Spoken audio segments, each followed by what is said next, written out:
नमस्कार दोस्तों, welcome to study 24। आज जो वीडियो मैं आप लोगों के लिए लेकर आया हूं वो एनटीपीसी वैकेंसी से जुड़ा हुआ है।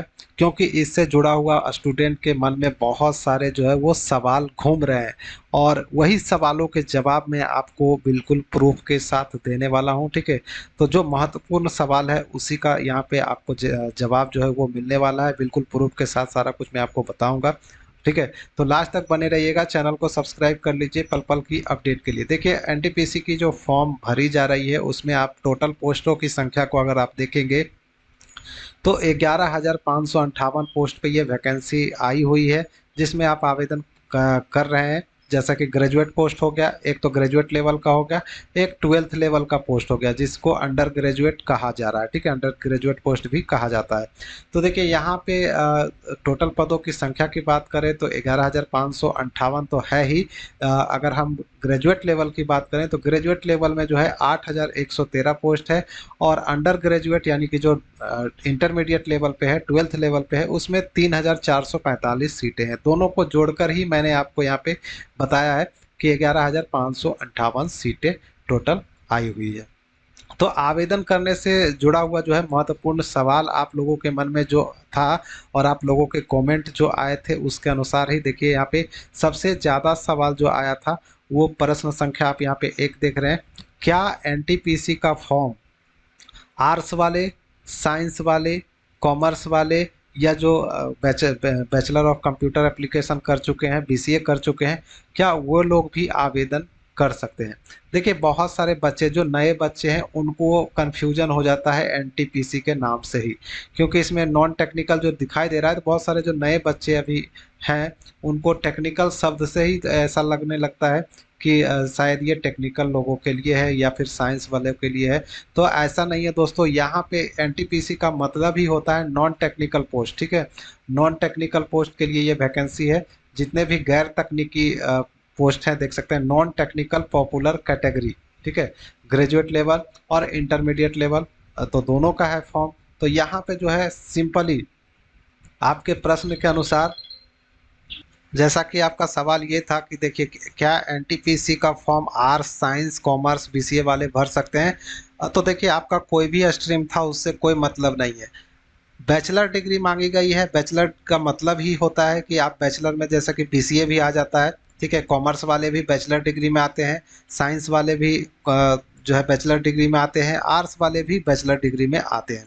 यानी जितने भी ग्रेजुएट हैं, चाहे वो उसका कुछ भी टेक्निकल हो, नॉन टेक्निकल से आपने किया है, सभी लोग जो है वो बैचलर डिग्री में आ जाते हैं। जैसा कि मैं आपको फॉर्म को देखिए दिखा देता हूँ।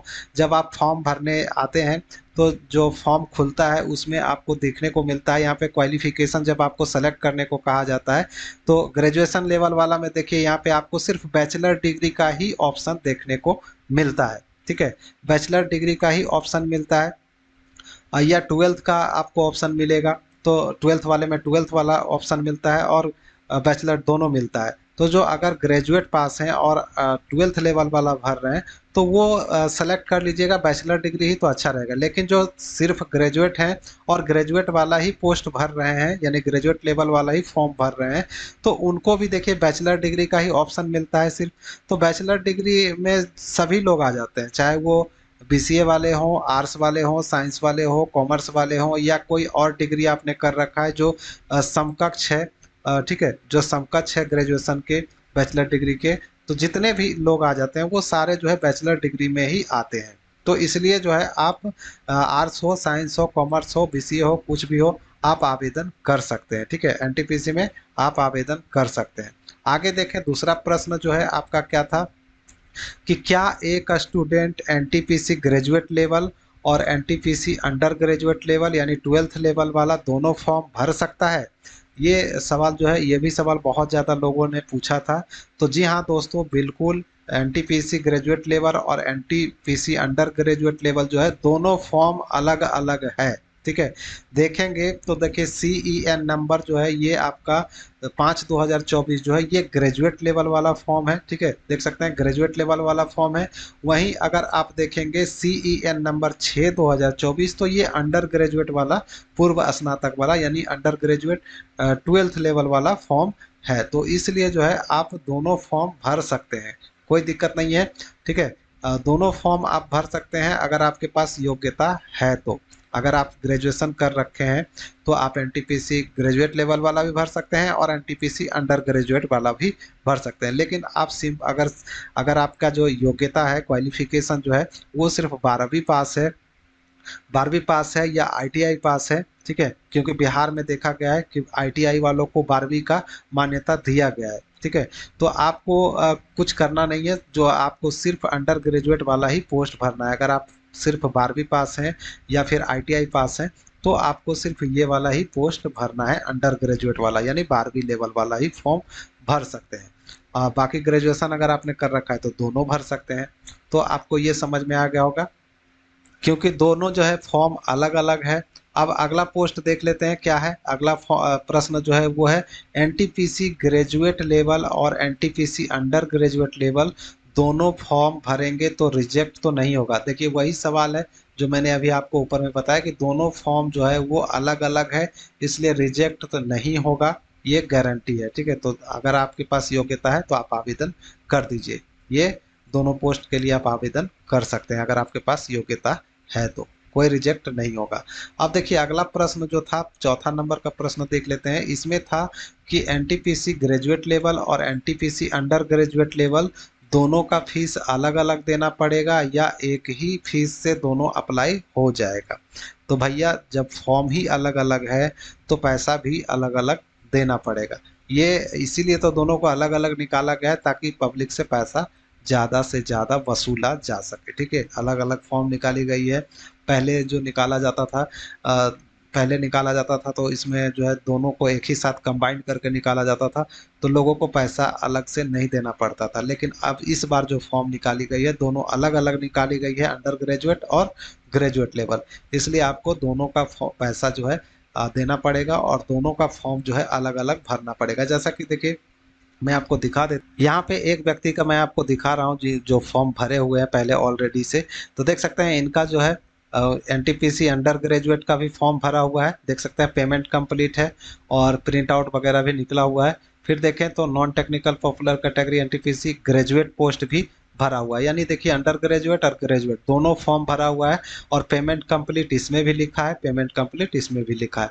तो पैसा जो है आपको अलग अलग देना होगा और फॉर्म भी जो है आपको अलग अलग भरना होगा। जैसा ही ऑनलाइन पे आप एप्लीकेशन पे क्लिक करते हैं तो यहाँ पे दो फॉर्म आपको दिखाई देते हैं। देखिए पहला तो आपको जो है ग्रेजुएट पोस्ट दिखाई देगा, फिर यहाँ पे अंडर ग्रेजुएट पोस्ट दिखाई देता है, देख सकते हैं अंडर ग्रेजुएट पोस्ट है, और यहाँ पे जो है आपका ग्रेजुएट पोस्ट है। तो दोनों फॉर्म जो है अलग अलग है और अलग अलग आपको आवेदन करना होगा और अलग अलग पैसा भी लगेगा। अब देखिए अगला प्रश्न जो आपका क्या था कि एनटीपीसी ग्रेजुएट लेवल और एनटीपीसी अंडर ग्रेजुएट लेवल दोनों का परीक्षा एक ही दिन होगा या अलग अलग डेट में होगा। तो दोस्तों जब फॉर्म अलग अलग है, सरकार पैसा अलग अलग ले रही है, तो दो डेट में ही परीक्षा होगी। ठीक है, परीक्षा जो है अलग अलग डेट में होगा, तो कोई दिक्कत नहीं है, आप आवेदन कर सकते हैं। अब देखिए यहाँ पे छठा प्रश्न जो है ओबीसी या कास्ट सर्टिफिकेट सेंट्रल वाला लगेगा या स्टेट वाला से हो जाएगा। तो यहाँ पे सिंपली मैं आपको दिखाना चाहूँगा कि आप जो फॉर्म भर रहे हैं उसमें अभी जो वर्तमान में आप फॉर्म भरेंगे तो वो स्टेट लेवल का अगर आपके पास कास्ट सर्टिफिकेट है या ओबीसी एनसीएल सर्टिफिकेट है राज्य वाला स्टेट वाला, तो भी आप आवेदन कर सकते हैं। मैं यहाँ पे एक आपको एग्जांपल दिखा देता हूँ फॉर्म भरा हुआ है जो। तो देखिए एक फॉर्म भरा हुआ है पहले से, वो मैं आपको दिखा रहा हूँ। यहाँ पे कास्ट का नेम लिखा हुआ है, सर्टिफिकेट नंबर लिखा हुआ है और इशूइंग अथॉरिटी लिखा हुआ है, जो कि आप देख पा रहे होंगे revenue officer not below the rank of tahsildar, यानी जो है रिवेन्यू ऑफिसर से बना हुआ आपका चल जाएगा, लेकिन तहसीलदार जो पोस्ट है उससे कम रैंक का जो ऑफिसर है वो कास्ट सर्टिफिकेट नहीं बना सकता। इसलिए यहाँ पे ये लिखा है कि कम से कम जो है आपका रिवेन्यू ऑफिसर से बना होना चाहिए, नॉट बिलो द, यानी उससे कम रैंक का जो तहसीलदार वगैरह है उससे आपका बना हुआ नहीं होना चाहिए। और देखिए इशूइंग स्टेट आपको यहाँ पे देखने को मिल रहा होगा, बिहार से ये फॉर्म ये इनका जो है कास्ट सर्टिफिकेट बना हुआ है। तो जहाँ से भी आपका बना हुआ है आप इसमें आवेदन कर सकते हैं। देखिए बहुत सारे लोग बोले थे करंट कास्ट सर्टिफिकेट चाहिए या नया एकदम बिल्कुल नया चाहिए। तो देखिए कास्ट कभी किसी का नहीं बदलता है, इसलिए आप कास्ट सर्टिफिकेट जो है आप पुराना से भी काम चला सकते हैं। लेकिन जब आपका डीवी होगा, डॉक्यूमेंट वेरिफिकेशन जब होगा, जब आप दोनों परीक्षाएं पास कर लेंगे, एनटीपीसी का जब परीक्षा आप पास कर लेंगे, आपका सिलेक्शन हो जाएगा, तो उस समय आपका जब डॉक्यूमेंट वेरिफिकेशन होगा तो उस समय आपको जो है सेंट्रल वाला कास्ट सर्टिफिकेट बनवा लेना है। तब तक के लिए उस समय आपको मांगा जाएगा सेंट्रल वाला, तो उस समय के लिए जो है अभी से तैयारी कर लीजिएगा तो बन जाएगा आराम से, कोई दिक्कत नहीं है। तो मैंने यहाँ पे आपको दिखा दिया कि बिल्कुल आप जहाँ अपने स्टेट वाला से भी अपना फॉर्म भर सकते हैं, कोई दिक्कत नहीं है। ओबीसी हो चाहे कास्ट सर्टिफिकेट हो, स्टेट लेवल वाला से भी आप अपना फॉर्म भर सकते हैं। आगे देखिए एग्जाम सिटी, सातवां प्रश्न जो है एग्जाम सिटी का ऑप्शन नहीं दे रहा है फॉर्म भरते वक्त, तो ऑनलाइन करते वक्त जो है नहीं दे रहा है, तो परीक्षा कहाँ होगा? ये सवाल भी बहुत ज़्यादा लोगों ने पूछा था। तो मैं आपको बता दूं कि दोस्तों रेलवे अभी जो है फिलहाल आपका एग्जाम सिटी डिसाइड नहीं कर रही है। हो सकता है रेलवे बाद में आपको एक ऑप्शन दे, ठीक है, बाद में हो सकता है मॉडिफिकेशन के टाइम आपका एक ऑप्शन दे कि आप अपना परीक्षा शहर चयन करिए। लेकिन ऐसा देखा गया है पिछले बार भी नहीं, सिलेक्शन नहीं करने को मिला था, तो उस समय जो दिया गया था कि नज़दीकी शहर जो आपका होगा, जो सबसे ज़्यादा नज़दीक शहर होगा उसमें आपका सेंटर वहाँ जाएगा, ठीक है। तो यही प्रक्रिया है, जो सबसे नज़दीकी शहर होगा उसी में आपका एग्जामिनेशन सेंटर दिया जाएगा। अब देखिए अगला क्वेश्चन जो है, लास्ट प्रश्न जो है यहाँ पे आप देख पा रहे होंगे, एनटीपीसी ग्रेजुएट लेवल और एनटीपीसी अंडर ग्रेजुएट लेवल दोनों सेम जोन या फिर जो बोर्ड है आपका, दोनों एक ही बोर्ड से भर सकते हैं या नहीं। यानी एक व्यक्ति जो है अपना फॉर्म एनटीपीसी ग्रेजुएट लेवल वाला और अंडर ग्रेजुएट वाला जो है भरते हैं, तो क्या दोनों एक ही जोन से भर सकते हैं? तो देखिए यहाँ पे एक फॉर्म भरा हुआ है, पहले से मैं आपको दिखा रहा हूँ यहाँ पे, ठीक है। तो देखिए यहाँ पे आप देखेंगे तो तीन फॉर्म इन्होंने भरा है। एक तो टेक्नीशियन का है, दूसरा अंडर ग्रेजुएट पोस्ट का है, ठीक है, एनटीपीसी का, और तीसरा जो है ग्रेजुएट पोस्ट एनटीपीसी का है। तो देख सकते हैं इनका तीनों का तीनों बोर्ड जो है सेम है, रांची बोर्ड है। तो देखिए दोस्तों फॉर्म अलग अलग है, तो आप जो है इसमें एक ही जोन में आवेदन कर सकते हैं, क्योंकि सीट अलग अलग है, पोस्ट अलग अलग है। तो आप जो है अंडर ग्रेजुएट और एनटीपीसी ग्रेजुएट लेवल दोनों का जो है फॉर्म एक जोन से भर सकते हैं। आपकी इच्छा है, आप अगर बोर्ड बदलना चाहें, दूसरे बोर्ड से आवेदन करना चाहें तो कर सकते हैं, वो भी कोई दिक्कत नहीं है। अगर और भी कोई सवाल आपके मन में है तो आप हमें कमेंट करें, मैं आपको फिर से एक नया वीडियो बना दूंगा, ठीक है। लेकिन तो दोस्तों चैनल को जल्दी से सब्सक्राइब कर लीजिए पल पल के अपडेट के लिए। मिलते हैं किसी नेक्स्ट वीडियो में नेक्स्ट अपडेट के साथ, तब तक के लिए बाय, जय हिंद।